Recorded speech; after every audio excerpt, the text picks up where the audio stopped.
पहनते हैं, कानों में ऐसे कुंडल पहनते हैं, आदि आदि सब रूप का वर्णन कर रहे थे। तो उनके सारे शिष्य बैठ करके सुन रहे थे। उन शिष्यों में सबसे पीछे बैठा था उनकी गौशाला में गायों की सेवा करने वाला ग्वारिया।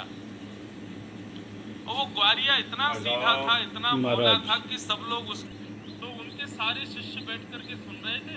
उन शिष्यों में सबसे पीछे बैठा था उनकी गौशाला में गायों की सेवा करने वाला ग्वारिया। और वो ग्वारिया इतना सीधा था, इतना भोला था कि सब लोग उसको प्यार से भोंदू बुलाते थे। क्या बुलाते थे? भोंदू किसको कहते हैं? शिष्यों में सबसे पीछे बैठा था उनकी गौशाला में गायों की सेवा करने वाला ग्वारिया। और वो ग्वारिया इतना सीधा था, इतना भोला था कि सब लोग उसको प्यार से भोंदू बुलाते थे। क्या बुलाते थे? भोंदू किसको कहते हैं? जो बहुत भोला होता है उसको भोंदू कहा जाता है। तो गुरुदेव तो प्रवचन करते थे, लेकिन भोंदू जो था ना, उसको ऐसा लगता था कि गुरुजी कोई 2-3 हजार साल पुरानी कथा नहीं सुना रहे हैं, शायद रोज ऐसी लीला होती है वृंदावन में और गुरुजी हमारे उसी को सुना रहे हैं। आज जब गुरुजी ने बताया कि भांडीर वन में ठाकुर जी गैया चराने के लिए जाते हैं, भोंदू ने जैसे ही सुना, सुनकर के भोंदू को लगा मैं भी तो भांडीर वन जाता हूँ गैया चराने। अरे उसी भांडीर वन में मैं भी गैया चराने जाता हूँ और गुरुजी बता रहे हैं उसी भांडीर वन में ठाकुर जी गैया चराते हैं, लेकिन मुझको तो कभी दिखे नहीं। शायद मैंने कभी ध्यान नहीं दिया होगा। अब गुरुजी ने बता दिया, अब कल से भांडीर वन जाऊंगा तो वहां खोजूंगा, ठाकुर जी भी आते हैं, गुरुजी बता रहे हैं। उसका इतना विश्वास गुरुजी की बात पर कि उसको लगा कि ठाकुर जी आज भी आते हैं भांडीर वन।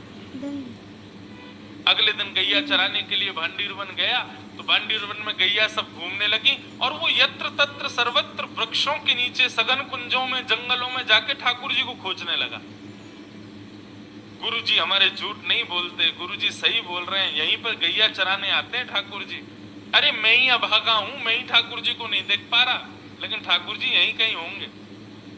अब उसका इतना भोलापन, इतना सीधापन, वो सब जगह ढूंढ रहा था ठाकुर जी को, तो ठाकुर जी से रुका नहीं गया।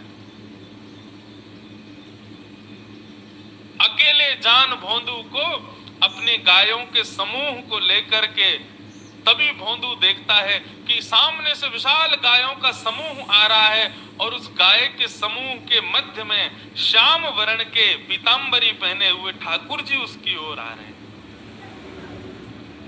ठाकुर जी को अपनी ओर आते देख भोंदू तो नाचने लगा, निमग्न हो गया, भाव में भर गया।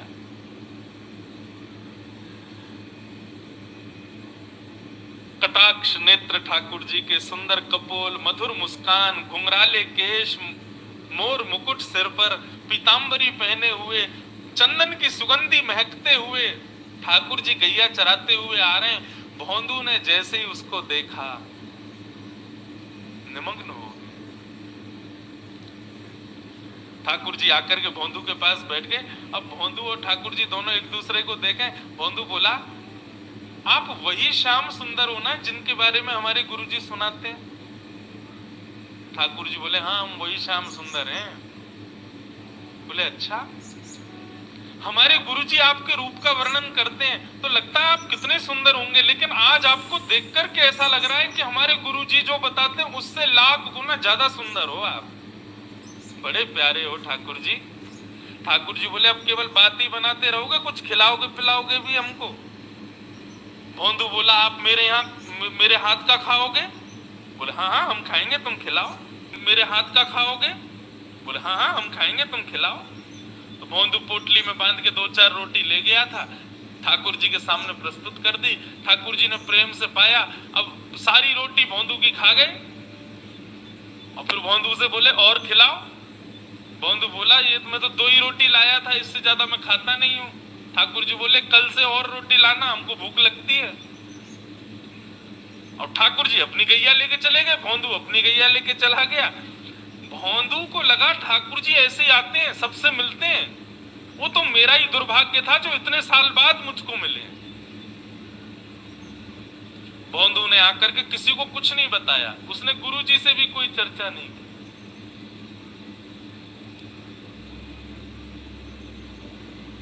दूसरे दिन जैसे ही भोंदू जाने लगा, ज्यादा रोटियां ले गया, ज्यादा सब्जियां ले गया। उनको लगा ठाकुर जी ऐसे ही आते हैं, सबसे मिलते हैं, वो तो मेरा ही दुर्भाग्य था जो इतने साल बाद मुझको मिले। भोंदू ने आकर के किसी को कुछ नहीं बताया, उसने गुरुजी से भी कोई चर्चा नहीं की।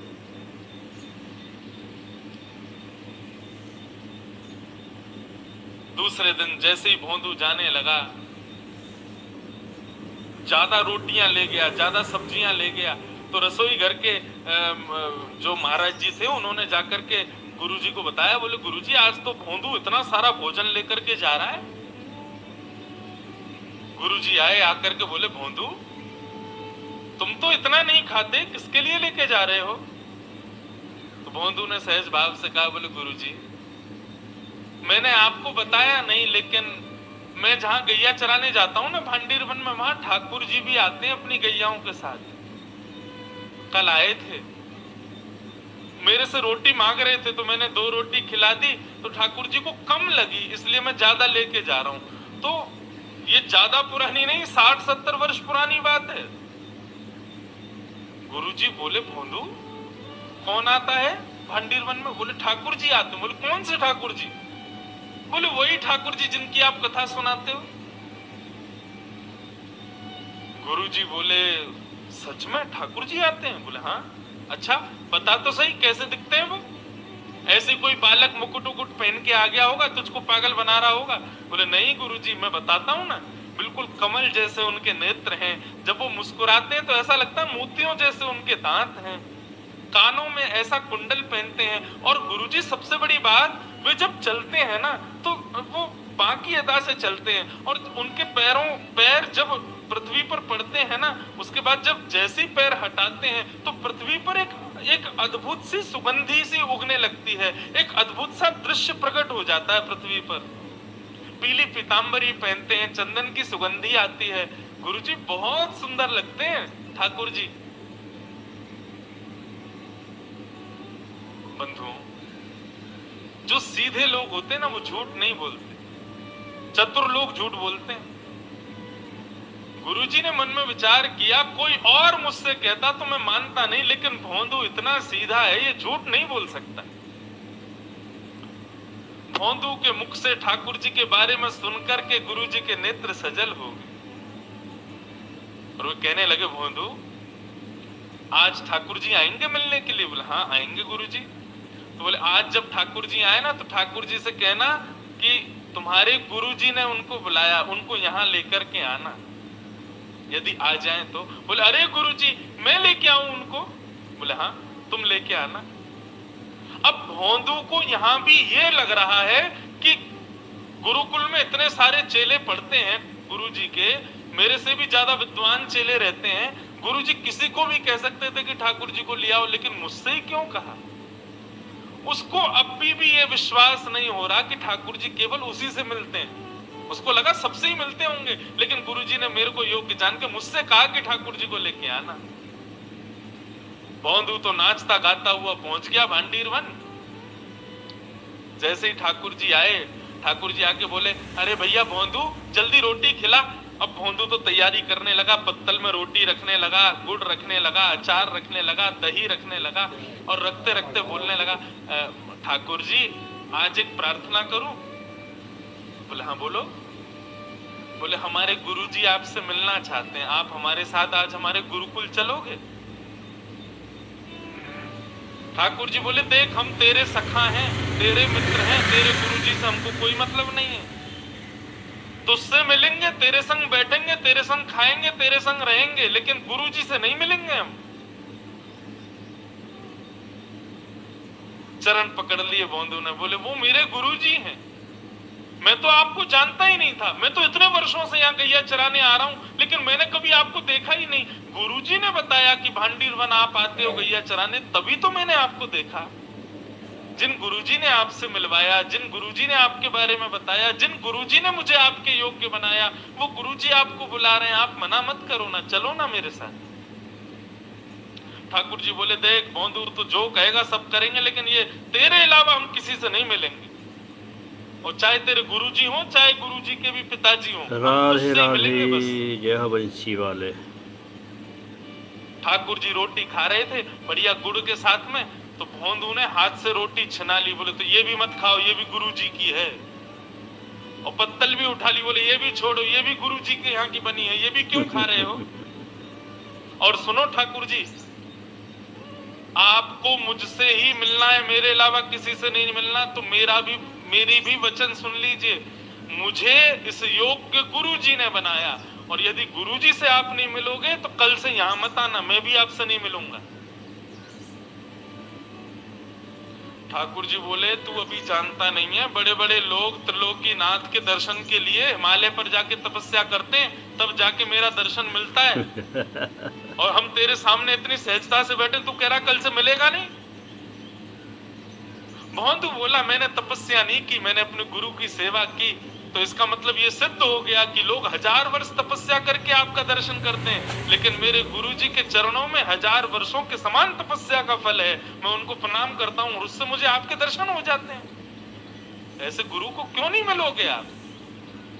ठाकुर जी बोले गुरुजी से नहीं मिलेंगे। तो फिर भोंदू बोला ठीक है, तो आज से मेरी आपकी कट्टी, कल से मत आना यहाँ पे। मेरे गुरुजी के नहीं तो फिर मेरे भी नहीं आप। और भोंदू ने अपना सारी सामग्री उठाई, सारी गैयाओं को इकट्ठा किया और जाने लगा वहां से, भगवान को छोड़ के जाने लगा। भगवान बोले अरे भोंदू रुक तो जा। बोले अब तो मैं तभी रुकूंगा जब आप मुझे वचन दोगे कि मेरे गुरुजी से मिलोगे। अगर आप ये वचन नहीं दोगे तो मैं नहीं मिलूंगा, मैं नहीं रुकूंगा। भोंदू जाने लगा, थोड़ी दूर गया, थोड़ी और दूर गया। अब मानो जैसे कि हमारे श्याम सुंदर की त्रिलोकीनाथ की त्रिलोक की संपदा छूट रही हो। दौड़े भोंदू के पीछे, और पीछे जाकर के भोंदू के कमर पर चढ़ गए ऊपर, और बोले तू जहां जाएगा सब जगह जाएंगे, लेकिन तू छोड़ करके मत जा, ले चल अपने गुरुजी के पास। क्या देखते हैं, असंख्य गायों का झुंड आ रहा है, और उन असंख्य गायों के झुंड के बीच में भोंदू अपने कमर पर ठाकुर जी को उठा करके ला रहा है। जो गुरुजी थे वे तो मूर्छित हो गए। आया तो नंद नंदन को सामने देखा, और जब होश में आया तो नंद नंदन को सामने देखा। उठते ही जैसे ही ठाकुर जी को देखा, ठाकुर जी को प्रणाम नहीं किया, पहले भोंदू को प्रणाम किया। बोले तेरी भक्ति को प्रणाम करता हूं भोंदू।